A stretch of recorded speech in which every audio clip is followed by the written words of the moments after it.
राज्यात खळबळ उडवणारा एक अमानुष गुन्हा तब्बल 3 वर्षांनंतर उघडकीस आला आहे। बदलापूर येथील काँग्रेस पक्षाच्या महिला पदाधिकारी नीरजा आंबेडकर यांचा विषारी सर्पदंश करून निर्घृणपणे खून करण्यात आल्याचा धक्कादायक प्रकार पोलीस तपासात समोर आला आहे। विशेष म्हणजे हा खून चक्क त्यांच्या पतीनेच सर्पमित्राच्या मदतीने आणि पूर्वनियोजित कट रचून केल्याचे निष्पन्न झाले आहे। सुमारे 3 वर्षांपूर्वी नीरजा आंबेडकर यांचा त्यांच्या राहत्या घरी अचानक मृत्यू झाला होता।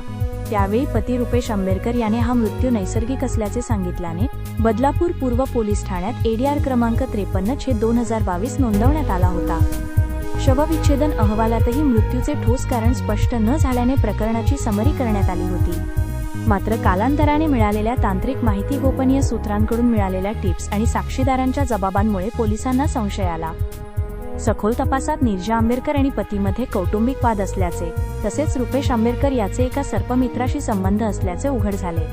तपासात रुपेश आंबेडकर याने गुन्ह्याची कबुली दिली। मसाजच्या बहाण्याने पत्नीला झोपवून हालचाल रोखून विषारी सापाच्या मदतीने तिच्या पायावर सलग 3 वेळा सर्पदंश करून तिची हत्या करण्यात आल्याचे निष्पन्न झाले।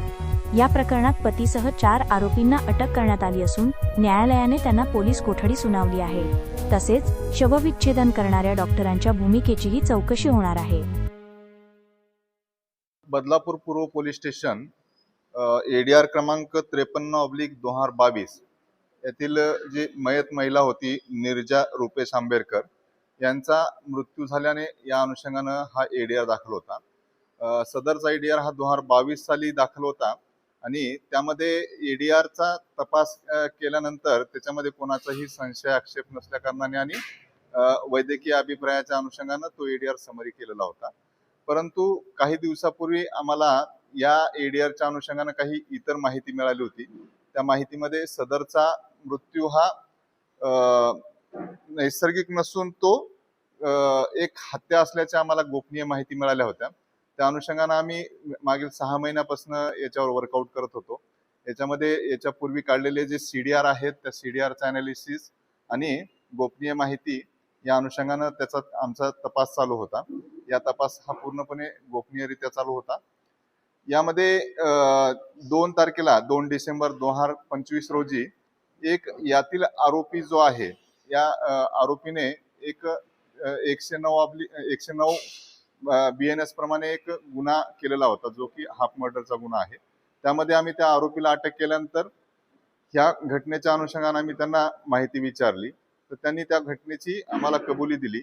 कबुली दिल्यानंतर आम्ही त्या पूर्ण आमच्याकडे जे असलेले पुरावे आणि या हा आरोपी सांगत असलेल्या गोष्टी यांचं पूर्ण मॅचअप केल्यानंतर आम्ही एका निर्णयाप्रत आलो होतो की याच्यामध्ये निश्चितच त्या महिलेचा हा नैसर्गिक मृत्यू नसून तो मर्डर असल्याची आमची खात्री झाल्याने आम्ही सदरचा गुन्हा दाखल केलेला आहे। त्याच्यामध्ये आतापर्यंत आम्ही 3 आरोपींना अटक केलेला आहे आणि जो आम्हाला माहिती दिलेला आहे तो इतर गुन्ह्यामध्ये एक आरोपी अटक आहे।